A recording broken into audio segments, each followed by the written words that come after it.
बिस्मिल्लाहिर्रहमानिर्रहीम। Subject economics, ADP maths com, specialisation in media studies. Students, ये topic मैं आपको रिवाइज़ करवा रही हूँ थ्योरी ऑफ कॉस्ट का। क्लास में ये लेक्चर हो चुका है ऑलरेडी। कॉस्ट क्या होती है? जब हम प्रोडक्शन कोई भी कर रहे होते हैं तो उसमें जितने हमारे एक्सपेंसेस आ रहे होते हैं, they all are called cost. Cost of production भी इसको कंप्लीट नेम के तौर पे हम यूज़ करते हैं। कॉस्ट में थ्योरीज़ हैं, ट्रेडिशनल थ्योरी और मॉडर्न थ्योरी है। आपके सिलेबस में ट्रेडिशनल थ्योरी इंक्लूडेड है माइक्रो इकोनॉमिक्स की। ट्रेडिशनल थ्योरी में दो फेजेज़ हैं, एक है शॉर्ट रन और एक है long run. Short run mean ऐसा टाइम पीरियड जिसमें कुछ हमारे फैक्टर्स कांस्टेंट होते हैं और कुछ वेरिएबल होते हैं, यानी कुछ कॉस्ट हमारी कांस्टेंट या फिक्स कॉस्ट होंगी और कुछ वेरिएबल कॉस्ट होंगी। जबकि लॉन्ग रन ऐसा पीरियड होता है जिसमें तमाम कॉस्ट वेरिएबल कॉस्ट हो जाती हैं। तो टोटल कॉस्ट जो शॉर्ट रन में होती है, that consist of two components, total fixed cost and total variable cost. total fixed cost means ऐसी cost होगी जो कि जितनी भी हमारी पैदावार बढ़ जाए या कम हो जाए वो एक फिक्स लेवल पर ही एग्जिस्ट करेगी। जबकि टोटल वेरिएबल कॉस्ट जो है, जैसे कि इसका नाम है वेरिएबल, ये वेरी करती है। अगर आपकी आउटपुट या प्रोडक्शन जो है वो ज़ीरो है तो ये कॉस्ट ज़ीरो होगी, प्रोडक्शन बढ़ना शुरू होगी तो ये भी इंक्रीज़ करना शुरू कर देगी। तो इन दोनों को जमा करेंगे तो हमारे पास टोटल कॉस्ट आ जाएगी। टोटल फिक्स कॉस्ट की आपने डेफिनेशन करनी है कि these are cost of production that do not change, that do not vary with the level of output and they are incurred whether the firm is producing or not. कि firm काम कर रही है या नहीं कर रही है। जब एक दफ़ा बिजनेस स्टार्ट हो गया है तो आपने जितनी इन्वेस्टमेंट्स कर दी हैं जो फिक्स कॉस्ट की शक्ल में है, वो एक्सपेंसेस आपके एग्जिस्ट करते रहेंगे। जैसे कि उसका फैक्ट्री का या बिल्डिंग का रेंट है, परमानेंट स्टाफ की सैलरीज़ हैं, या उसकी मेंटेनेंस के जो भी चार्जेस हैं वो हैं, आपकी यूटिलिटी जितनी भी कनेक्शंस हैं, इलेक्ट्रिसिटी है, टेलीफोन है, लैंडलाइन, इन सब के जो लाइन रेंट्स हैं, तमाम वो एक्सपेंसेस जो कि ज़ीरो प्रोडक्शन के ऊपर भी हो रहे होते हैं, वो सारे के सारे फिक्स कॉस्ट में आ जाएंगे। और इसका अगर ग्राफ की बात करें तो आउटपुट देखें ज़ीरो से ऑनवर्ड बढ़ती जा रही है, जबकि कॉस्ट कांस्टेंट है, एक लेवल पे है और वहीं पे रहेगी थ्रू आउट। फिर है टोटल वेरिएबल कॉस्ट। ये क्वांटिटी का फंक्शन होती है, ये वेरी करती है जैसे जैसे आउटपुट या क्वांटिटी बढ़ती है, इंक्रीज़ करती है, तो टोटल वेरिएबल कॉस्ट भी इंक्रीज़ करती है। लेकिन इसके इंक्रीज़ करने के रेट्स में फ़र्क आ रहा होता है। ये इन्वर्स एस शेप इसका ग्राफ होता है, इंक्रीजिंग रेट पे बढ़ती है, फिर डिक्रीजिंग रेट पे है, फिर ये इसके जो रेट है चेंज हो रहा है बार बार। टोटल वेरिएबल कॉस्ट अब आ जाएगी टोटल कॉस्ट। चूँकि टोटल कॉस्ट इन दोनों को सम करने से आती है तो हम देख सकते हैं कि टोटल कॉस्ट का ग्राफ जो है वो ऑलमोस्ट इसी शेप का होगा, सिर्फ ये फ़र्क होगा। ये टोटल वेरिएबल कॉस्ट का ग्राफ देखें आप, ये ओरिजिन से स्टार्ट हो रहा है और टोटल कॉस्ट का ग्राफ उतने ऊपर से स्टार्ट होगा जहाँ तक के फिक्स कॉस्ट है। जैसे आप इस डायग्राम में इन तीनों ग्राफ्स को इकट्ठा देख सकते हैं। तो टोटल कॉस्ट का ग्राफ वहाँ से स्टार्ट है जहाँ से टोटल फिक्स कॉस्ट है जितनी, वो इसमें इंक्लूडेड है। कुछ और कॉस्ट के कॉन्सेप्ट्स हैं या एवरेजेस कह लें आप, इन्हीं तीनों कॉस्ट के एवरेज हम अगर मालूम करना चाहें तो फार्मूला से आप ये करेंगे कि एवरेज का फार्मूला है, एवरेज फिक्स कॉस्ट बराबर होगी टोटल फिक्स कॉस्ट को टोटल आउटपुट पे डिवाइड करें तो ये एवरेज फिक्स कॉस्ट निकल आएगी। और इसका ग्राफ जो बनेगा ये एल शेप का बनेगा एवरेज फिक्स कॉस्ट का। Average variable cost, total variable cost को क्वांटिटी पे डिवाइड कर देंगे तो ये एवरेज वेरिएबल कॉस्ट हो जाएगी और ये यू शेप का ग्राफ इसका बनेगा। इनको डराइव करने के मेथड्स मैंने आपको क्लास में बताए थे, अगर वो नहीं भी करते आप तो डायरेक्ट इसकी ये वाली फॉर्म, ये शेप बना देंगे आप। फिर है एवरेज टोटल कॉस्ट है, या इसमें टी नहीं भी लिखते, सिंपल एवरेज कॉस्ट भी इसको कहते हैं, ये भी यू शेप्ड होती है। और ये टोटल जो आपकी कॉस्ट थी उसको क्वांटिटी पे डिवाइड करने से हासिल होती है। ये एस साथ जो लगाया हुआ है ये शॉर्ट रन के लिए है, शॉर्ट रन टोटल कॉस्ट को क्वांटिटी पे डिवाइड करेंगे तो ये आ जाएगी। इसका ग्राफ भी यू शेप्ड होगा। तो ये दो ग्राफ्स एवरेज वेरिएबल और एवरेज टोटल कॉस्ट दोनों यू शेप्ड हैं।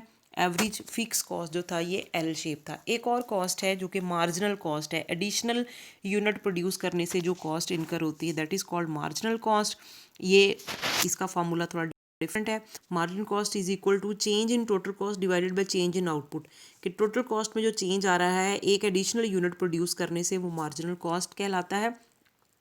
और इसके लिए ग्राफ जो है इसका भी यू शेप बनेगा। अब अगर हम इन तीनों एवरेज और दो एवरेजेस वाले या तीनों एवरेज वाले और साथ मार्जिनल कॉस्ट के ग्राफ्स को इकट्ठा एक ही डायग्राम में ड्रॉ करेंगे तो आप इनके रिलेशनशिप को देख सकते हैं। रिलेशनशिप इनका कैसा होगा, एवरेज वे फिक्स कॉस्ट एल शेप है एवरेज वेरिएबल कॉस्ट और एवरेज कॉस्ट यू शेप्ड है, मार्जिनल कॉस्ट भी यू शेप्ड है, लेकिन उनका दूसरे कर्व्स के साथ इसका जो रिलेशन है कि जब तक एवरेज वेरिएबल कॉस्ट और एवरेज कॉस्ट डिक्रीज कर रही हैं तब तक मार्जिनल कॉस्ट का कर्व इनके नीचे रहता है, इनके मिनिमम पॉइंट्स पे इनको इंटरसेक्ट करता है और उसके बाद ये इंक्रीज कर जाता है, ऊपर निकल जाता है। ये रिलेशन याद रखना है आपने स्टूडेंट्स। यहाँ पर एक शेड्यूल दिया हुआ है, आप अपनी प्रैक्टिस करेंगे, इन वैल्यूज़ को नोट कर लेंगे। इसमें आउटपुट की वैल्यूज़ दी हुई हैं, टोटल फिक्स कॉस्ट 2000 सपोज की हुई है और टोटल वेरिएबल कॉस्ट की वैल्यूज़, ये पहले 3 कॉलम्स आपने याद रखने होंगे। आउटपुट कितनी है, फॉर एग्जांपल अगर आप इसी को फॉलो करते हैं, इसी ग्राफ को, then you will have to memorise the output per week क्या है, टोटल फिक्स कॉस्ट क्या है, टोटल वेरिएबल कॉस्ट क्या है। फिर इनको मिला के बाकी सारे कॉलम्स वैसे ही बनते जाएंगे, जैसे टोटल फिक्स और टोटल वेरिएबल को जमा करेंगे तो टोटल कॉस्ट बन जाएगी। और एवरेज के सबके फार्मूले हम पीछे कर चुके हैं। एवरेज फिक्स कॉस्ट क्या है, टोटल फिक्स को आउटपुट पे डिवाइड कर दें। एवरेज वेरिएबल क्या है, टोटल वेरिएबल को आउटपुट पे डिवाइड कर दें। और एवरेज कॉस्ट क्या है, टोटल कॉस्ट को आउटपुट पर डिवाइड कर देंगे। और मार्जिनल कॉस्ट क्या है, शॉर्ट टर्म मार्जिनल कॉस्ट क्या है, change in total cost divided by change in output. ये जो B डिवाइडेड बाय A और ये लिखा हुआ है, ये एक्चुअली कॉलम्स के नाम दे दिए हैं यहाँ पे। आपकी मर्जी है, आप डायरेक्ट फार्मूला लिख दें या इसी तरीके से कर लें। ये कॉलम्स के नाम है, पहला कॉलम A है, B C D E F G H, अगले वाले को भी उन्होंने G कह दिया, ये H लिख लेंगे आप यहाँ पे। आप इस तरह से लिख लें, ये ना भी मेंशन करें, आप डायरेक्ट फार्मूला लिख दें तो वो ज़्यादा मुनासिब होगा आपके लिए। इस टॉपिक को प्रिपेयर कर लेंगे आप। इसमें से क्वेश्चंस अलग अलग से पूछे जा सकते हैं, शॉर्ट क्वेश्चन आ सकते हैं, एमसीक्यूज में इंक्लूड हो सकते हैं। Relationship between average cost and average variable cost पूछा जा सकता है, क्या रिलेशनशिप है, तमाम एवरेजेस के आपस के रिलेशन पूछे जा सकते हैं। देन दूसरा पार्ट है इस थ्योरी का long run cost. Long run cost भी स्टूडेंट्स मैंने आपको क्लास में अगरचे हम कर चुके हैं, लेकिन यहाँ दोबारा रिवाइज करवा रही हूँ आप कि लॉन्ग रन में फिक्स कॉस्ट नहीं होती, तमाम की तमाम कॉस्ट वेरिएबल कॉस्ट होती हैं। So we will have only one cost long run cost, और उसका जब एवरेज निकालेंगे तो लॉन्ग रन एवरेज कॉस्ट बन जाएगा, और उसका चेंज देखेंगे तो लॉन्ग रन मार्जिनल कॉस्ट। तो हमारे पास एवरेज की फॉर्म में ही है, इसमें सिर्फ 2 ही कर्व्स होंगे और टोटल में सिर्फ एक कर्व होगा, लॉन्ग रन का total cost curve.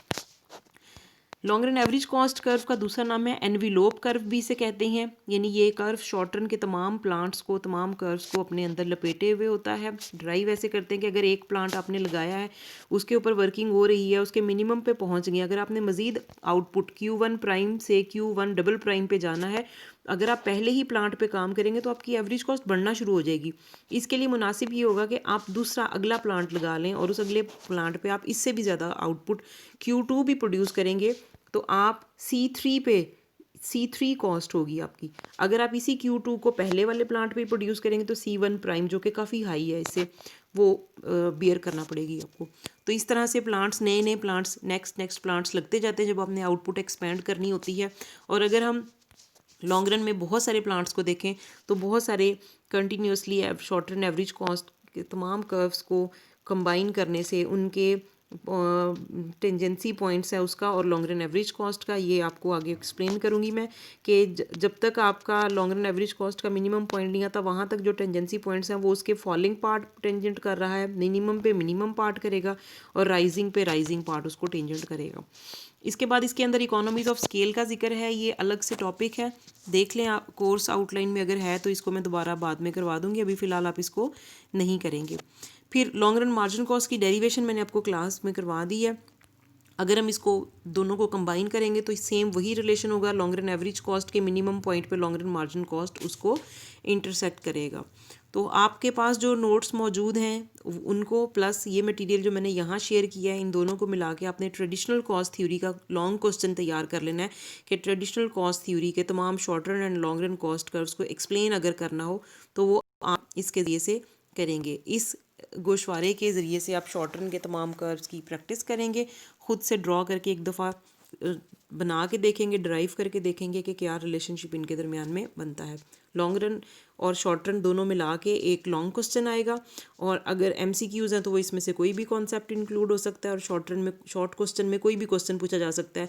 For example derive long run margin cost curve, या what is the relationship between average cost curve, short run average cost and short run average variable cost curve, what is the formula of short run marginal cost, आप उसका formula, ये MCQs में आ सकता है। तो आपने इस पूरे टॉपिक को प्रिपेयर कर लेना है from the point of view of examination. तमाम जो भी इसमें हमने कॉस्ट पढ़ी हैं उनकी डेफिनेशंस, उनके फार्मूले और साथ ही उनके ग्राफ्स और उनके रिलेशनशिप्स क्या हैं। Thank you.